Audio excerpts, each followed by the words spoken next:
बिस्मिल्लाहिर्रहमानिर्रहीम। आज हम लीनियर अलजबरा का सेक्शन स्टार्ट करने जा रहे हैं। ये एमसीक्यूज क्रैकिंग द जीआरई की बुक से चैप्टर नंबर 5 से लिए गए हैं। ओके, तो फर्स्ट एमसीक्यूज है two distinct solutions x1 and x2 can be found to a linear system ax equal b which of the following is necessarily true. b is equal to 0 कि ये जो constant vector है ये मुकम्मल 0 हो।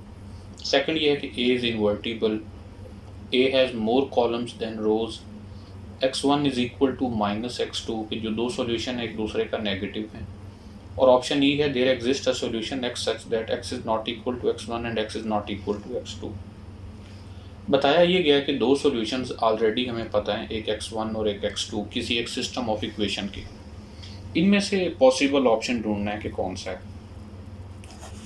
Okay, तो अगर एक सिस्टम में देखिए सिस्टम ऑफ इक्वेशंस जो भी हों हमारे पास, वहाँ से दो ऑप्शन बनते हैं कि या तो वो सिस्टम कंसिस्टेंट होता है या फिर इनकंसिस्टेंट होता है। एक्स इक्वल बी, दो ऑप्शन जो हैं वो एक तो है इनकंसिस्टेंट का और दूसरा ऑप्शन बनता है कंसिस्टेंट का। अब इनकंसिस्टेंट से मुराद ये है कि नो सॉल्यूशन, कि उस सिस्टम का सॉल्यूशन एग्जिस्ट ही नहीं करता कोई भी, यानी कोई भी ऐसा एक्स नहीं है जो इस सिस्टम को सेटिस्फाई करता हो। अब कंसिस्टेंट में फिर आगे दो केसेस होते हैं, एक ये होता है कि यूनिक सॉल्यूशन और फिर दूसरा ये होता है कि इन्फिनिटली मैनी सॉल्यूशंस।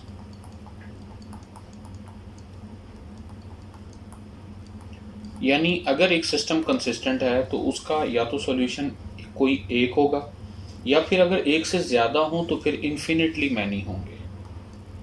तो यहाँ इस ऑप्शन में क्वेश्चन में देखा जाए तो ऑप्शन नंबर ई जो है ये राइट ऑप्शन बनता है कि there exist a solution x की यहाँ कोई और एक्स भी होगा जो ना तो x1 के इक्वल होगा ना x2 के इक्वल होगा। वजह क्या है? क्योंकि वो सिस्टम हमें ऑलरेडी पता चल रहा है कि वो कंसिस्टेंट है। क्यों? क्योंकि उसके दो आंसर तो बता दिए गए हैं, x1 और x2 हैं। कंसिस्टेंट तो वो है लेकिन उसका यूनिक सॉल्यूशन भी नहीं है। बताया गया कि ये दोनों डिस्टिंक्ट हैं, यानी एक से ज़्यादा आंसर्स मौजूद हैं। तो ऑब्वियसली अगर एक से ज़्यादा सॉल्यूशंस हैं तो फिर और भी इन्फिनिटली मैनी सॉल्यूशंस होंगे। तो ऑप्शन ई इस लिहाज से बेहतर लग रहा है कि एक और ऐसा एक्स है जो इन दोनों के इक्वल नहीं है, इनके अलावा कोई और होगा। बाकी ऑप्शन क्यों नहीं हो सकते कि बी अगर ज़ीरो हो तो ज़रूरी नहीं है A X is equal to zero, तो ये ज़रूरी नहीं है कि बी हमेशा ज़ीरो हो। ये जो सिस्टम है ये नॉन होमोजीनियस सिस्टम है हमारे पास, जिसमें बी नॉन ज़ीरो भी हो सकता है और नॉन ज़ीरो होते हुए भी यानी non homogeneous system of equation के भी इन्फिनिटली मैनी सॉल्यूशंस एग्जिस्ट कर सकते हैं। इसी तरह बाकी ऑप्शंस भी रद्द किए जा सकते हैं।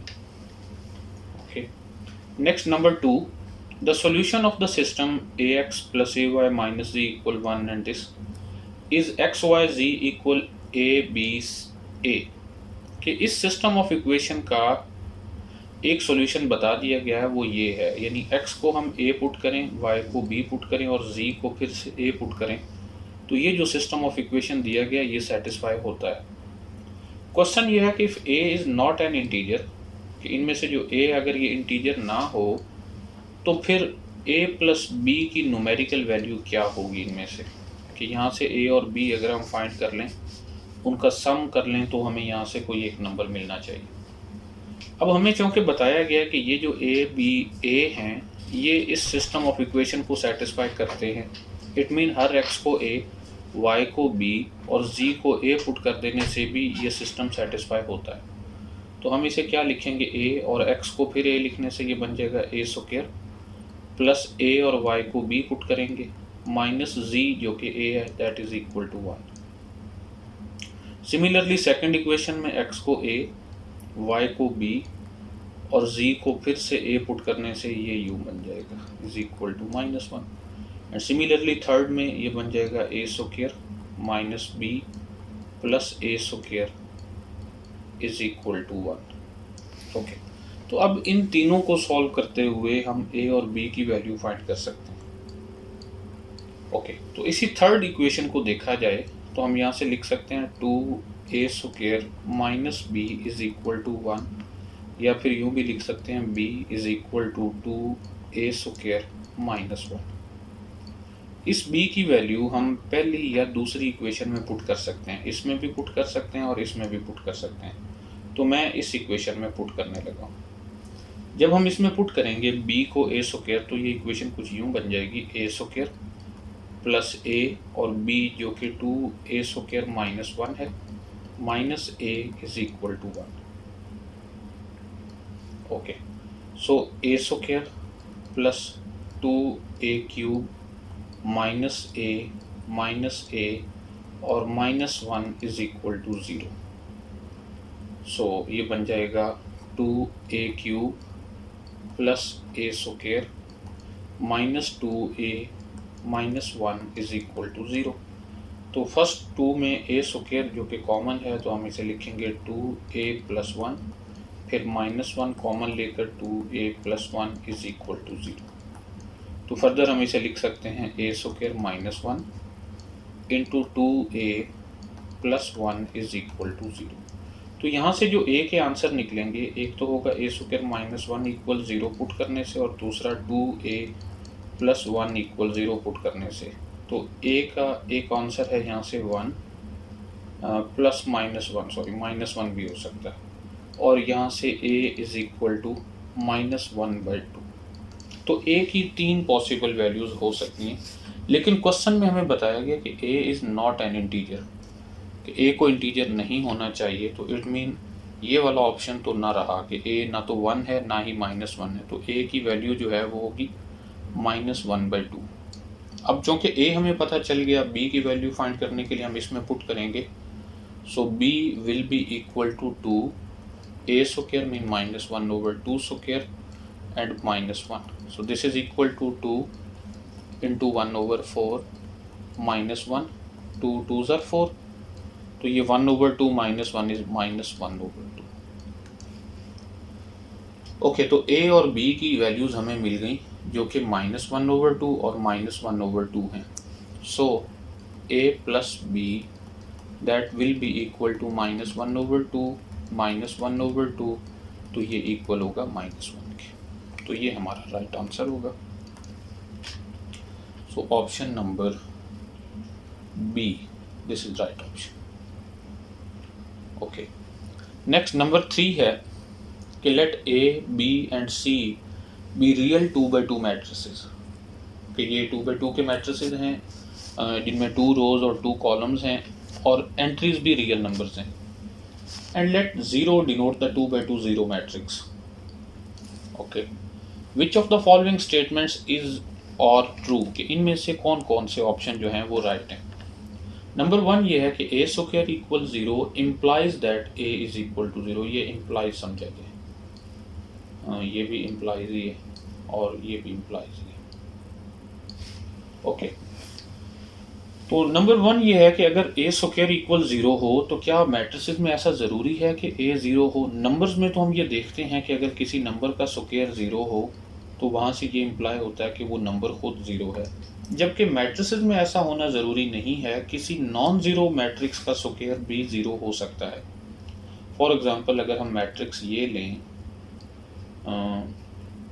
0 0 -1 एंड 0, तो अगर हम इसका स्क्वायर फाइंड करें 2x2 में, तो फर्स्ट रो फर्स्ट कॉलम ये 0 बन जाएगा, first row second column 0, second row first column 0 and again 0, जो कि 0 मैट्रिक्स है।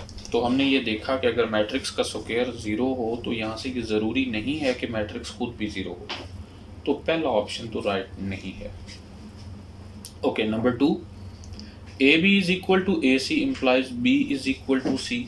यहाँ ये कहा जा रहा है कि अगर दो मैट्रिसेस का प्रोडक्ट ए बी और ए सी अगर ये दोनों इक्वल हों तो क्या बी इक्वल होगा सी के। यानी यूँ कहा जाए कि क्या मैट्रिसेस मल्टीप्लिकेशन में कैंसिलेशन लॉ होल्ड करता है या नहीं करता। तो ये भी ज़रूरी नहीं है कि अगर हम इसको लिए ऐसा करें कि if A is equal to 0 1 0 0, एक मैट्रिक्स ए ये वाला ले लें, बी अगर हम सपोज करें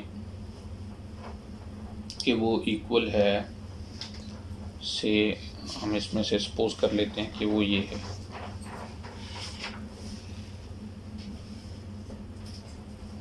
आइडेंटिटी ले लेते हैं 1 0 0 1 और मैट्रिक्स सी हम सपोज कर लेते हैं कि इक्वल है 0 0 0 1। तो यहाँ से जो ए बी है वो इक्वल होगा matrix A multiply with B, चूँकि ए एक मैट्रिक्स और बी आइडेंटिटी है, इनको मल्टीप्लाई करेंगे तो A identity time that will be equal to A.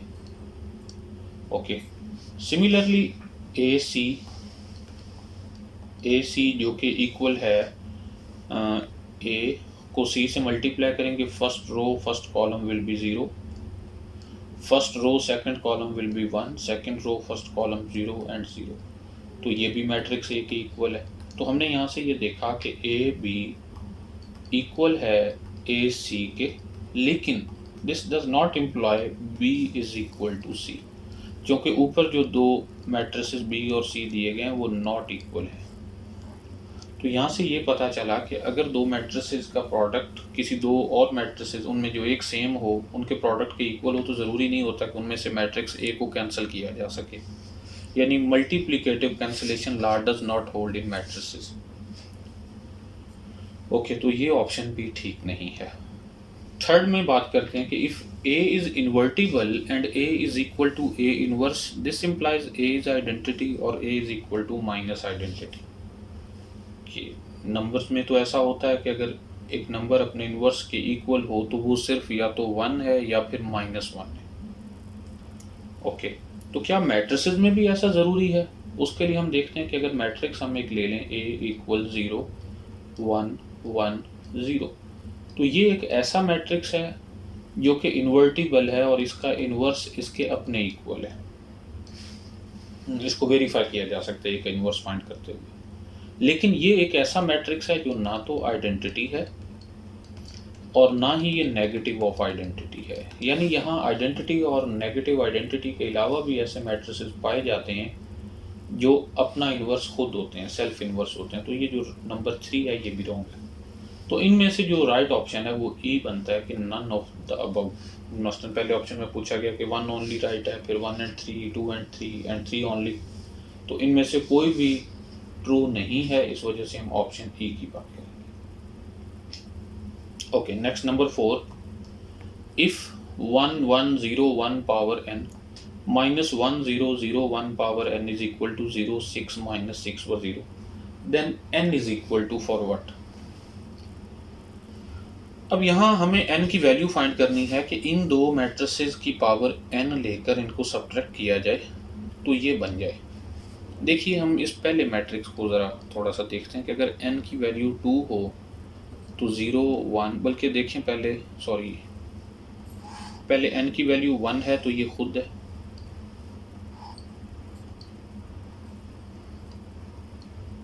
Whole power 1 is equal to 1 1 0 1। Similarly अगर इसकी पावर 2 ली जाए 1 1 0 1 पावर 2 हो तो इसका मतलब ये है कि ये अपने आप के साथ मल्टीप्लाई हो रहा है, 1 1 0 1 मल्टीप्लाई विद 1 1 0 1। तो ये इक्वल होगा first row first column 1, first row second column यहाँ 2 बन जाएगा, second row first column 0, second row second column जो कि 1।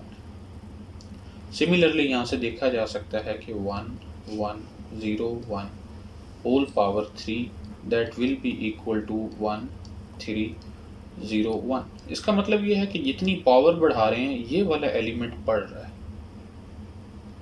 तो अगर क्वेश्चन में देखा जाए तो यहाँ हमें 6 चाहिए, तो अगर हम इसकी पावर 6 लें 1 1 0 1 पावर 6, तो ये इक्वल होगा 1 6 0 1। सिमिलरली ये जो दूसरा मैट्रिक्स है 1 0 0 1 1 है, इसकी पावर अगर 6 ली जाए तो ये भी कुछ इसी तरह से ही बनेगा 1 0 6 एंड 1।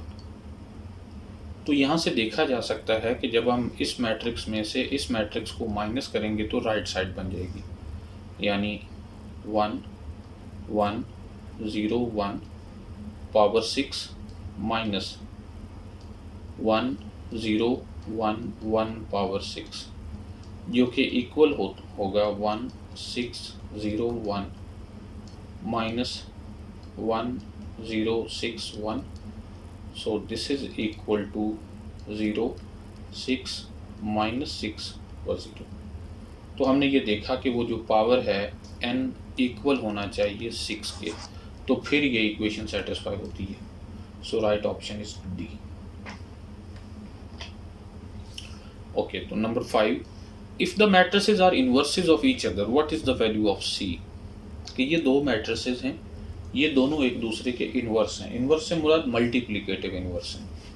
तो सी की वैल्यू हमें फाइंड करना होगी. ओके, अगर मैं इसे कहूँ ए, तो ये हमारे पास मैट्रिक्स होगा ए इनवर्स. अब चूँकि ए और ए इनवर्स मल्टीप्लाई करने से आइडेंटिटी मिलता है, तो हम इन दोनों को मल्टीप्लाई कर लेते हैं. तो इनको मल्टीप्लाई करने से फर्स्ट रो को फर्स्ट कॉलम से मल्टीप्लाई करेंगे तो ये बनेगा हमारे पास 3 minus plus 2 5 minus 4 5 minus 4 is 1. Okay, first row को सेकंड कॉलम से मल्टीप्लाई करेंगे तो ये मिलेगा हमें 3a minus 2b minus 2c. Okay, और फर्स्ट रो को जब थर्ड कॉलम से मल्टीप्लाई करेंगे तो माइनस 2 प्लस 2 0. ओके, इसी तरह सेकंड रो के एलिमेंट्स को मल्टीप्लाई करेंगे तो ये हमें मिलेगा 0 minus a plus b plus c. ये मल्टीप्लाई किया जा सकता है, ये 0. इसी तरह ये 0 3a minus b minus 2c और 1. अब चूँकि ये आइडेंटिटी के इक्वल है और आइडेंटिटी भी 3/3 की, तो ये 1 0 0 0 1 0 एंड 0 0 1 ये एलिमेंट्स होंगे. अब अगर हम इन दोनों को कंपेयर करें तो ज़रूरी है कि 3a minus 2b minus 2c equal हो 0, minus a plus b plus c equal हो 1 के, और 3a minus b minus 2c equal हो 0 के. ओके, तो अब हमारा काम सिर्फ इतना है कि c की वैल्यू फाइंड करने के लिए इस सिस्टम को सॉल्व करेंगे और इसको सॉल्व करते हुए c की वैल्यू फाइंड करेंगे. अब इसको सॉल्व करने का क्या तरीकाकार है कि हम इसकी ऑगमेंटेड मैट्रिक्स बनाएंगे सबसे पहले. ओके, तो यहाँ से जो ऑगमेंटेड मैट्रिक्स बनेगा वो होगा हमारे पास पहले कॉलम में उसके होंगे 3 माइनस 1 3, सेकंड कॉलम होगा माइनस 2 2 माइनस 1 सॉरी, यानी coefficients of b. Similarly minus 2 1 minus 2, और उसके साथ आगमेंट करेंगे हम 0 1 0 को. अब इस पे किसी तरह रो ऑपरेशन यूज़ करके हम इसे रिड्यूस्ड एचिलॉन या फिर एचिलॉन फॉर्म में बनाकर c की वैल्यू फाइंड कर सकेंगे. तो ऐसा करते हैं कि रो ऑपरेशन लगाते हुए सबसे पहले पिवट एलिमेंट, पहला एलिमेंट 1 बनाते हुए ऐसा करते हैं माइनस 1 1 1 एंड 1. यानी हमने ये किया कि R2 को इंटरचेंज कर दिया R1 के साथ. तो यहाँ होगा 3 minus 2 and 0, R3 as it is रहने दिया 3 माइनस 1 माइनस 2 एंड 0. अब इसको 1 बनाते हैं पहले एलिमेंट को, so that is row equivalent to, ऐसा करने लगे हम कि माइनस R1 से क्या होगा, यहाँ 1 माइनस 1 माइनस 1 और माइनस 1. इसी तरह यहाँ होगा 3 minus 2 and 0, 3 minus 1 minus 2 and 0. So अब ज़रा आसान हो जाएगा. That is row equivalent to पहली रो एज इट इज़ रहने देते हैं 1 माइनस 1 एंड माइनस 1. अब बाकी नीचे 0 बनाने के लिए हम रो 2 माइनस 3 टाइम रो 1 करेंगे. 3 माइनस 3 0, माइनस 2 प्लस 3 1 माइनस 2 और प्लस 3 1 1 प्लस 3 सो 3. सिमिलरली R3 माइनस 3 R1 करने से 3 minus 3 0, minus 1 plus 3 2, minus 2 plus 3 1 और 0 प्लस 3 अगेन 3. ओके, तो ये पिवट एलिमेंट 1 था, इसके नीचे सारे एलिमेंट 0 बन गए. दूसरी रो में पिवट एलिमेंट ये 1 है, इसके नीचे और ऊपर भी 0 बनाए जा सकते हैं, लेकिन हम सिर्फ नीचे वाले बना लेते हैं ताकि एचिलॉन फॉर्म से ही काम चल जाए, रिड्यूस ना बनाना पड़े। वरना रिड्यूस भी बना सकते हैं, ऐसा कोई प्रॉब्लम नहीं है कि रिड्यूस ना बनाई जा सके। तो हम करने लगे हैं रो 3 -2 टाइम रो 1। तो ये रो 1 एज इट इज़ 1 -1 -1 -1। रो 2 भी एज इट इज़ लिखेंगे 0 1 1 3। और रो 3 -2 रो 1 -2 रो 2 करेंगे। तो 0 2 -2 0 1 -2 -1 एंड 3 -6 दैट इज़ -3। तो यहाँ से हम अगर देखें कि पहला कॉलम ए के लिए मुख्तस था, दूसरा कॉलम बी के कोफिशेंट हैं और तीसरे कॉलम में सी के कोफिशेंट हैं। तो अगर हम आखिरी वाली रो को ऑब्जर्व करें तो ये लिख सकते हैं -c is equal to -3, so c is equal to 3। तो यहाँ से हमें c की वैल्यू मिल गई। अगर b और a भी फाइंड करने को कहा जाता तो हम इसकी दूसरी और पहली रो को सॉल्व करके a और b की वैल्यू भी फाइंड कर सकते हैं। तो यहाँ हमारा जो राइट ऑप्शन है वो ये होगा, नंबर E।